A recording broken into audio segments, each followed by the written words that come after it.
गौरव आर्य, बहुत स्वागत है आपका। अभी जो चल रहा है इस सूरत हाल को जरा 30-30 सेकंड में दोनों ही मेहमानों से समझते हैं। मेजर गौरव, देखिए, सबसे बड़ी बात यह है दिनेश कि जो ईरान का तेल है उसके ऊपर सैंक्शन लगा हुआ है और ईरान जो भी पैसा कमा रहा है या तो ब्लैक में तेल बेच रहा है या फिर चाइना, रशिया और ऐसे देशों को बेच रहा है। उससे वो अपने न्यूक्लियर ड्रीम्स को फुलफिल करना चाहता है कि मैं इससे न्यूक्लियर बॉम्ब, यानी कि आय का बहुत बड़ा स्रोत तेल है। अगर तेल पे वार करा तो ईरान का तेल, अगर तेल पर वार हुआ तो ईरान का तेल निकल जाएगा और इसीलिए आप देख रहे हैं कच्चे तेल की कीमतों में भी उछाल है ये। लेकिन ईरान की तरफ से ये दोनों ही बातें सामने आ रही हैं। कौन सी दो बातें मैं कह रहा हूं, पहले खबर देख लीजिए, फिर वो दोनों बातें आपके सामने रखता हूं। ईरान के परमाणु ठिकाने पर जोरदार प्रहार, इजराइल की बमबारी से भीषण विस्फोट, फोर्डो न्यूक्लियर फैसिलिटी पर कई धमाके। असल में दो न्यूक्लियर फैसिलिटीज हैं, एनरिचमेंट फैसिलिटीज हैं। एक तो आप जानते हैं नतांज में है, जो करीब 250 किलोमीटर दूर है तेहरान से, और दूसरा ये फोर्डो परमाणु साइट के आसपास भूकंप के झटके, भूकंप की तीव्रता रिक्टर स्केल पर 2.5 के आसपास। तो ये 2.5 से 3 वाले जो ये भूकंप आते हैं ना, अक्सर कहा जाता है कि जब ये फैसिलिटीज इस तरह की जहां होती हैं, जहां न्यूक्लियर मटेरियल स्टोर किया हुआ होता है, वहां पर हमले हो जाएं तो ये भूकंप बहुत आते हैं। बीते दिनों पाकिस्तान में बहुत आए थे। कुछ ऑफ सिंदूर की आपको याद नहीं आ रही? वही कुछ पैटर्न मिलता जुलता है, पैटर्न मिलता जुलता है, उसी तरह के झटके आ रहे हैं। और जो फोटो है वो बहुत माना जाता है कि बहुत गहरा है। अच्छा, तो ये जो एक माउंटेन के ऊपर है ना, ये करीब 60 से 90 फुट के नीचे है। मतलब एक प्रकृति प्रदत्त बंकर बना लिया है, बंकर बना हुआ है। उसमें जाकर के इन्होंने नीचे बनाई हुई फैसिलिटी, उस फैसिलिटी के ऊपर हमला हुआ है। तो जरूर कहीं ऐसी जगह चोट मारी है कि फिर भूकंप के हमलों का सिलसिला शुरू हो गया है, भूकंप के झटकों का। जी, तो ये क्या ईरान की तरफ से दावे ये किए जा रहे हैं मेजर गौरव की वहां उनकी न्यूक्लियर फैसिलिटी को ऐसा कोई डेंट नहीं हुआ है, इधर ये झटके भी आ रहे हैं। तो क्या इतना 90-100 फीट की गहराई तक भी पहुंचकर मारने वाले बॉम्ब हैं क्या? 100% बंकर बस्टिंग बॉम्ब आप ही की शो में हमने कवर करा था 3 दिन पहले, जहां पे यह बताया गया था कि इजराइल अमेरिका से बोल रहा है कि हमें ऐसी टेक्नोलॉजी दीजिए, हमें ऐसे बॉम्ब्स दीजिए, और सर ने भी विस्तार पूर्वक उस पर बातचीत करी थी। देखिए, दो बातें हैं। ये जो इंटरनेशनल एटॉमिक एनर्जी का जो वॉचडॉग है, उसने क्लियर कट बोला है कि यहां पे रेडिएशन फैला है ईरान में, यानी कि जो सरफेस पे जो इनका प्रोग्राम चल रहा था, सरफेस पे उसको खासा डैमेज हुआ है, खासा इजराइल ने डैमेज करा है इनके न्यूक्लियर रिएक्टर्स को और इनके न्यूक्लियर प्रोग्राम को, जो कि सरफेस पे था। लेकिन इनका बहुत बड़ा प्रोग्राम जमीन के कई 100 फुट नीचे भी है। उसके लिए, उसके मुकम्मल इलाज के लिए इजराइल ने अमेरिका से टेक्नोलॉजी की मांग करी है कि आप हमें ऐसे खास बॉम्ब दीजिए, बंकर बस्टिंग बॉम्ब दीजिए, जो डीप पेनिट्रेशन करें और वहां पे जाके नीचे फटें 100 फुट नीचे। ऐसी टेक्नोलॉजी है कि वो मिसाइल जाएगी 100 फुट नीचे जमीन के और वहां पे जाके फटेगी और सब कुछ बर्बाद कर देगी। इसकी कहानी चल रही है अभी। बॉम्ब पहले ड्रिल करेगा, ड्रिल करने के बाद अंदर जाकर फटेगा। अगली खबर देखिए, युद्ध में ईरान को बहुत बड़ा झटका, 3 बड़े खुफिया अधिकारियों की मौत। IRGC के खुफिया चीफ और उनके डेप्यूटी की मौत। खुफिया ऑफिसर मोहसिन वागेरी भी मारे गए। ये इतने बड़े बड़े कमांडर्स को मार डालना, लेकिन जो मेन है वो तो खामेनेई माना जा रहा है। देखिए, जो ये कमांडर्स हैं, एयर डिफेंस चीफ को मार दिया, इंटेलिजेंस चीफ को मार दिया, IRGC के चीफ को मार दिया। तो 3 उनके मेन इंस्ट्रूमेंट्स ऑफ पावर हैं, वो चले गए। न्यूक्लियर साइंटिस्ट को मार दिया। और ये बंकर बता रहे थे, गौरव ने याद दिला दिया, GBU 57 है बॉम्ब जो जाके नीचे तक मार सकता है। उसकी 2 स्टेज की है। GBU 57 अमेरिकन बॉम्ब है, उसे मैसिव ऑर्डिनेंस पेनिट्रेशन बोलते हैं, MOP। तो वो जाएगा, पहले पेनिट्रेट करेगा, फिर बर्स्ट करेगा। तो मोआब इसी को कहते हैं, Moab, mother of all bombs. वो अलग है। अच्छा, ये सर बात कर रहे हैं पेनिट्रेशन वाला। अच्छा, अलग है, वो अलग है। वो अलग है। ओके। दोनों अलग अलग हैं। ओके, उसका काम, इसका काम है कि पेनिट्रेट। वो वाली जो माताजी कहलाती हैं बमों की, वो सीधे जाके फट जाती हैं। ये वाली माताजी पहले ड्रिल करती हैं और फिर फटती हैं। उस माताजी का ये है कि इतना ज्यादा टेम्परेचर बढ़ा देंगी आप जहां गिरेंगी, क्योंकि जाने का रास्ता तो हो गई। राइट, माताजी अंदर 3000 डिग्री का टेम्परेचर दे देंगी, फिर उसके बाद आप करिए। तो संभालिएगा ऐसी माताजी से। और इजरायली प्रधानमंत्री नेतन्याहू का बहुत बड़ा दावा, ट्रंप को मारना चाहता है ईरान। नेतन्याहू ने कहा, एटमी प्रोग्राम के लिए ट्रंप को मारता है खतरा। ईरान की नजर में ट्रंप सबसे बड़े दुश्मन। नेतन्याहू ने खुद को ट्रंप का जूनियर पार्टनर बताया। कहा कि लिस्ट में नाम तो मेरा भी है, लेकिन सबसे ऊपर ट्रंप लिखे हुए हैं भाई उनके पास जो लिस्ट है। बिल्कुल नहीं, बिल्कुल ठीक है। और इसमें एक और बात मैं बता दूं आपको कि इसके ऊपर देखिए ट्रंप का क्या कहना है इसके ऊपर। ट्रंप साहब, आपको बीच में रोक रहा हूं। मुझको लगता है ये दुनिया को कम, अमेरिका को ज्यादा बताया कि भाई नाम तेरा ऊपर है, तू देख ले नाम इन्वॉल्वमेंट कितनी रखनी है। इन्वॉल्वमेंट कितनी रखनी है और क्या करना है आगे। अब मैं बिल्कुल दिनेश आपसे अग्री करता हूं, बिल्कुल सही बात, आपने बहुत बढ़िया बात बोली। अब इसमें क्या है कि ट्रंप कहता है कि मैंने नेतन्याहू का हाथ पकड़ लिया, नेतन्याहू तो इसको ठोकने के चक्कर में था, खमेनेई को, मैंने इसको मना कर दिया। वहां पे नेतन्याहू कहता है कि मैं इसको छोड़ूंगा नहीं खमेनेई को, everything is on the table, we will get him. अब इसमें चक्कर क्या हो रहा है, देखिए मुझे लग रहा है कि ट्रंप ना फिर से वही बात कर रहा है जो ट्रंप ने पहले करी थी।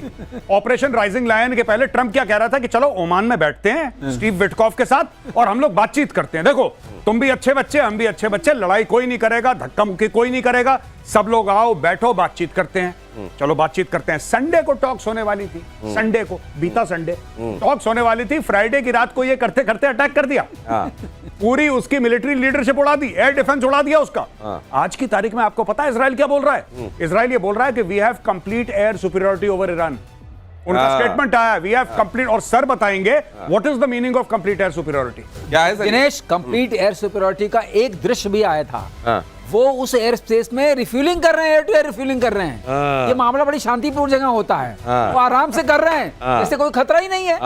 अब बताइए ऐसे माहौल में आपकी एयर स्पेस गई हाथ से, आर्मी काम नहीं कर सकती क्योंकि there is a difference of 1000 kilometres. अब आपका मिसाइल्स बच गई हैं, मिसाइल्स में अगर आपका वो नहीं जाता जिसको आप लेके पौवा कुछ लोग कहते थे पहले, तो वो है नहीं क्योंकि वो तो मार दिया। अब ये जो बता रहे थे उसमें मुझे एक चीज और याद आई, जो गौरव ने बताया कि ऊपर उन्होंने पूरा साफ कर दिया, ऊपर सारा उनका वेंटिलेशन सिस्टम होता है, सारा उनका सर्वाइवल सिस्टम ऊपर होता है, जो पहाड़ के ऊपर था वो तो गया, तो नीचे सर्वाइवल सिस्टम है नहीं। फिर आपने एक मदर ऑफ बॉम्ब्स की बात याद दिलाई थी, माता जी की, तो वो भी लग जाएंगी। तो अब बचा क्या? तो बचा ये क्या कह है? रहे हैं कि बचा है और इजराइल कह रहा है बचा नहीं है। तो ये बचा कितना है? ऊपर रोशनदान, खिड़की, दरवाजे ऊपर से जो खुलते थे वो सारे बंद हैं, और फिर वो मदर ऑफ ऑल बॉम्ब तो इंतजार कर ही रही है। अगली खबर देखिए, ईरान से लोगों के भागने का वीडियो सामने आया। इजरायली हमलों से डरकर भाग रहे हैं लोग। तेहरान में सबसे ज्यादा लोग घर छोड़कर भाग रहे हैं। तेहरान में दहशत से तेज हुआ पलायन, तेहरान में सबसे ज्यादा इजरायली हमले।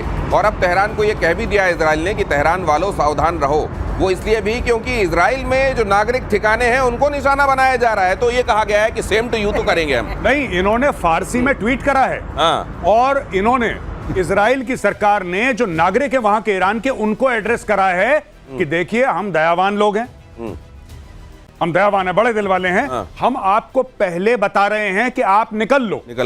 मलबा बनने वाला है तेहरान, ठीक है, तो आप लोग पहले निकल लो। और फिर अपनी तारीफ करते हुए इजराइल ये कहता है कि देखो ऐसा कहां होता है दुनिया में जो 3 दिन पहले कोई बता दे कि मलबा होने वाला है। पहले से बताकर आपको निकलने का टाइम देकर, अगर आप उसमें देखेंगे वो विजुअल्स इस समय बड़े राउंड कर रहे हैं, तो एक तरफ डिवाइडर के इस तरफ लाइनें लगी हुई हैं, उधर से आने वाली 1-2 कारें हैं जो तेहरान के अंदर एंट्री ले रही हैं। अगली खबर देखिए, खमेनाई पर अटैक करना इजराइल के लिए मुश्किल, तेहरान के सबसे सुरक्षित ठिकाने पर खमेनाई की जाने की खबर। लाविजान के एक बंकर में अंडरग्राउंड होने की संभावना। अब अगर हमारे पास ये खबर है कि लाविजान के बंकर में है भाई साहब, तो फिर ऐसी कौन सी जगह है जो दुष्कर है, दूभर है उन लोगों के लिए, जिसका नाम इजराइल है। यहां ईरान का सबसे सुरक्षित ठिकाना बताया जाता है लाविजान। ये तो वही वाली बात हो गई कि अगर तुम ये बता दो कि मेरे बैग में आलू रखे हुए, तो मैं सारे आलू तुमको दे दूंगा। लाविजान के बंकर में है भाई साहब जी। नहीं, इजराइल इसको देखिए, मैं आपको बात बताता हूं, बड़ी बढ़िया बात करी है इजरायलीज ने इस बारे में। लगातार नेतन्याहू संपर्क में है जो वहां के लोकल लोग हैं, और लोकल लोगों से यह कह रहा है, उसको पता है कि लोग पहले विद्रोह कर चुके हैं कई बार खमेनेई के खिलाफ, खासतौर से उस हिजाब के केस में लोग आ गए थे, 100-200 लोगों को गायब कर दिया था, जान से मार दिया था। अब नेतन्याहू कह रहा है कि देखो मैं आपको, आपकी इज्जत करता हूं, मैं आपसे प्यार करता हूं, और इस लड़ाई में आपका कोई लेना देना नहीं है, मैं ये भी जानता हूं, इसलिए जो एक्चुअल में वहां पे असुर शक्तियां हैं हम उनको टारगेट कर रहे हैं, हम आपको टारगेट नहीं कर रहे। पहली चीज। दूसरी बात है कि मैं ये चाहता हूं कि आप अपने अधिकार के लिए आज खड़े हो जाएं और आप विद्रोह कर दें खमेनेई के खिलाफ। तो ये भी एक बात चल रही है कि विद्रोह कर दो, इसको निकालो, इसको ये किसी बंकर में छुपाओ। एक बार लोग गुस्सा हो गए ना, एक बार लोग पीछे पड़ गए, तो लोग वो कर सकते हैं जो मदर ऑफ ऑल बॉम्ब्स नहीं कर सकता। फिर भीड़ अगर उसमें पगला गई भीड़, तो वो इसको निपटा देगी। और यही कह रहा है नेतन्याहू कि तुम लोग उठ जाओ और बगावत कर दो इसके खिलाफ। और इसी में अगली खबर देखिए कि चलती कारों में धमाके से दहला ईरान। आपको याद होगा लेबनान में, याद है आपको पेजर कैसे फटे थे, अब यहां कारें फट रही हैं। इस धमाके से दहला ईरान, इजराइल पर सीरियल ब्लास्ट का शक, पेजर बॉम्ब की तरह धमाके हुए, ऐसा लग रहा है मोसाद एक्शन में है। मुझे लगता है मोसाद एक्शन में है और ये कुछ भी कर सकते हैं। और मैं आपको एक और बड़ी खूबसूरत बात बताता हूं, सर आप इसके ऊपर जरा विस्तार से बताइएगा। मोसाद के पास ऐसे कई 100 सिनेरियो रहते हैं एट अ टाइम। ज्यादातर इंटेलिजेंस एजेंसीज करती हैं, मोसाद खास तौर पे इसके लिए मशहूर है कि 1000 से अगर ऐसा हुआ तो हम ये 5 चीजें करेंगे और अगर वैसा हुआ तो हम ये 10 चीजें करेंगे। उसके ऊपर पैसा भी लगाते हैं, समय भी लगाते हैं, मैन पावर भी लगाते हैं, प्लानिंग भी लगाते हैं। और अगर वो सिनेरियो फिट हो गया तो बस उसको स्लॉट में डाला और आगे बढ़ा दिया। यही काम अब कर रहा है Mossad. They have planned this. ये जो बीच में बात हुई थी कि उनके एयर डिफेंसेस उड़ा देंगे, जो उन्होंने राइजिंग लाइन के समय करा था, वो 1.5 साल से प्रिपेयर कर रहे थे भाई लोग, 1.5 साल से। ये समझ लीजिए, अब ये राइजिंग लाइन, ये पहले ये जो शेर है ना, ये ऐसे छलांग लगाता हुआ वाला शेर, ये झंडे में होता था इजराइल के 79 तक। और इजराइल ईरान युद्ध में अमेरिका का एक्शन, यूएसएस निमित्ज मिडिल ईस्ट की तरफ रवाना हो गया। ये बहुत बड़ी बात है। अमेरिका का खतरनाक एयरक्राफ्ट कैरियर यूएसएस निमित्ज दक्षिण चीन सागर से पश्चिम की ओर बढ़ा। बताया जा रहा है कि यहां एक पोर्ट पर इसके स्वागत के लिए समारोह रखा गया था। कहा गया इमरजेंसी है भाई, मैं स्वागत में नहीं आ सकता, मेरे को अभी आगे बढ़ना है। मतलब ये तो बड़ा खतरनाक है साहब। ये बहुत बड़ा एयरक्राफ्ट कैरियर है, सबसे बड़ा सर। लेकिन इसका वहां बढ़ने का मतलब बताइए क्या है? इसका बढ़ने का मतलब यह है कि अपने दायरे में रहना। अगर उसको पार करोगे, देखिए यूएस ने कहा है हम नहीं जाएंगे ट्रूप्स लेके, सब लोग समझ रहे हैं नहीं जाएगा, लेकिन यूएस ने यह भी कहा है कि हम इंटरसेप्शन में हेल्प करेंगे। अब इजराइल ईरान के पास क्या रास्ता है? इंटरसेप्शन कर लोगे, जहाज उसके पास है नहीं जो वहां तक जा सके, और मिसाइल मार रहा है, इंटरसेप्ट कर दोगे, बचा क्या? ऊपर से ये भी कहा है कि पूरी इंटेलिजेंस की इंफॉर्मेशन प्रोवाइड करेंगे। अगर आपने इंटेलिजेंस टारगेट्स की दे दी कि खमनाई कहाँ है, लॉन्चर्स कहाँ हैं, सारे लॉन्चर्स उनके तबाह किए जा रहे हैं। तो नेटो में आ रही है। तो अमेरिका का जो सहयोगी है नेटो में, टर्की, वो भी तो सारे डेटा दे रहा है अपने यहाँ से, रेडार वेडार के सारे डेटा के, लो भाई ईरान काम करो। जो आप सुनते हैं ना मुस्लिम ब्रदरहुड, OIC, कहने के लिए बड़ा अच्छा है, कुछ मुखौटा तो सबको चाहिए, तो मुखौटा है। अब टर्की भी क्या कर रहा है, उधर यहाँ एक पहलवान अपने कहीं ऐसा तो नहीं है कि वो डेटा देकर मेजर गौरव आर्य जो देंगे कि बोले भाई इधर तो आई नहीं कोई, इस वाले कोऑर्डिनेट में तो कोई आई नहीं मिसाइल, बोले वो परसों वाला दे दिया, मैं कल वाला आज वाला भेजता हूं आपको। कहीं ऐसा तो नहीं होगा? नहीं, देखिए मैं आपको एक बात बताता हूं छोटी सी। सच बात यह है कि ईरान के साथ कोई नहीं खड़ा। ये सब जबान खर्ची जो होती है ना, मुंह से बोलना। चाइना ने भी बोल दिया कि तुम हमारे दोस्त हो और हम तुम्हारे साथ खड़े हैं। रूस ने भी दूर से कोई घंटी हिला दी। कौन सा ऐसा देश है जो कह रहा है कि हम एयरक्राफ्ट कैरियर या हम डिस्ट्रॉयर या हम फ्रिगेट या हम मिसाइल बोट भेज रहे हैं ईरान की सपोर्ट में? एक ने नहीं बोला। दूसरी चीज, किसने बोला कि हम ईरान को हथियार दे रहे हैं? खुल के कोई नहीं बोल रहा।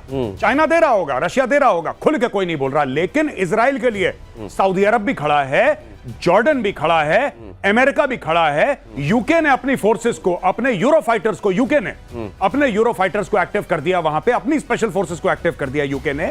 यूएस है तो दुनिया भर के। देखिए बात यह है ना कि या हो मुस्लिम या नॉन मुस्लिम, ईरान से सब परेशान है। अरब देश ईरान से बहुत ज्यादा परेशान है। वो कहते हैं अच्छा हुआ, वो बोल नहीं सकते क्योंकि popular opinion on the street does not support them. लेकिन आप किसी भी शेख से पूछें, आप किसी भी बादशाह से पूछें, वो ईरान से खुश नहीं है क्योंकि उनकी जमीन पे, सऊदी अरब की जमीन पे ईरानियों ने आतंकवादी संगठन पाल रखे हैं। सीरिया में पाल रखे हैं, यमन में पाल रखे हैं, लेबनान में पाल रखे हैं, इन्होंने फिलिस्तीन में पाल रखे हैं, इन्होंने हर जगह। तो वहां के लोग परेशान है ईरान से। वो कह रहे हैं ठोको इसको, बहुत अच्छा करा, मारो। अगली खबर, एटमी वॉर को लेकर ईरान का बहुत बड़ा दावा। ईरान के राष्ट्रीय सुरक्षा परिषद के सदस्य ने कहा पाकिस्तान ने इजराइल पर एटमी पलटवार की गारंटी दी।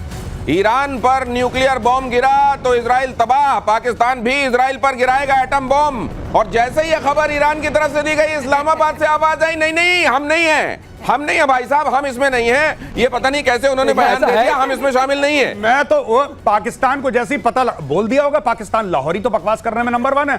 लाहौरी ने चिपका दिया, ठीक है कि ऐसे भी चले जाएंगे, कोई दिक्कत नहीं है। फिर बाद में बोल दिया कि जी मैं तो मजाक कर रहा था। मजाक, ये जरा सुन भी लीजिए सर।